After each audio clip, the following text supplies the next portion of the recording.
Tucked away between Knoxville and Nashville, about 20 miles off Interstate 40, you'll find a community still doing things the old-fashioned way. Young and old, working in unison for the same goal. And power coming from more natural sources. Come on.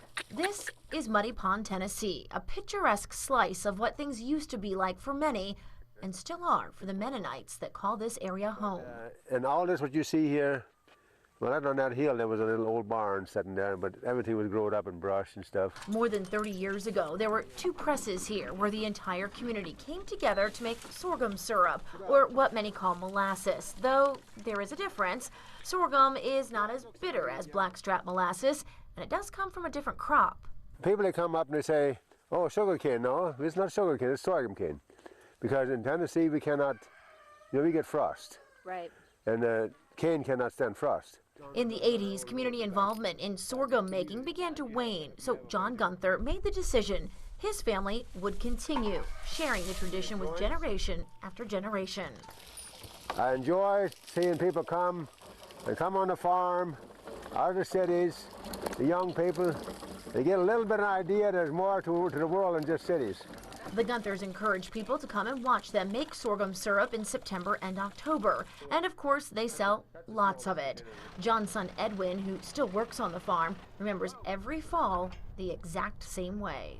It's almost like the folks show up on cue. It's like nobody's around, not that many people are around, then all of a sudden we start making sorghum and people start showing up. Edwin is one of 5 sons still producing and selling the family's sorghum.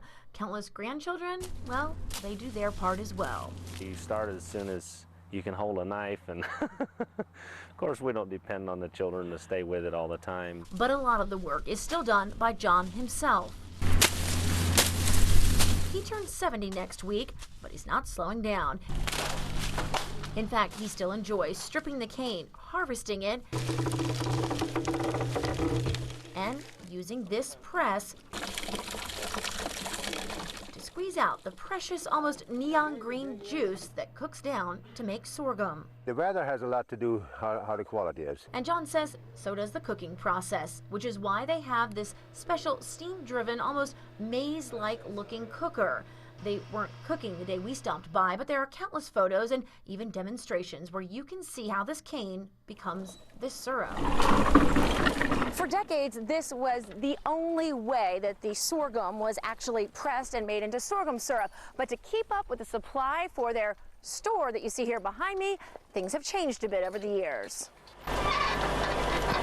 This is how most harvesting is done today, with this mill cutting, pressing, and producing the valuable juice right in the fields. In the earlier days, we stripped it all and took all the leaves off. But then in the later years, we started to realize that was unnecessary. This process speeds everything up, meaning they can pump out more than 250 gallons of sorghum syrup during every batch. That, of course, means more sales. But don't be fooled, there's a lot more inside their variety store. You're going to find homemade sorghum cookies, shoe fly pie, even dried herbs, canned jellies, and other trinkets not made by the Gunthers that attract people from all over. It's close to San Angelo, Texas. Oh, yeah. Are you familiar with that? Yes, I am. The family says they love sharing what they do, and they have no plans to stop, including these old-time demonstrations, anytime soon. I had never dreamt that there's anything like sorghum syrup.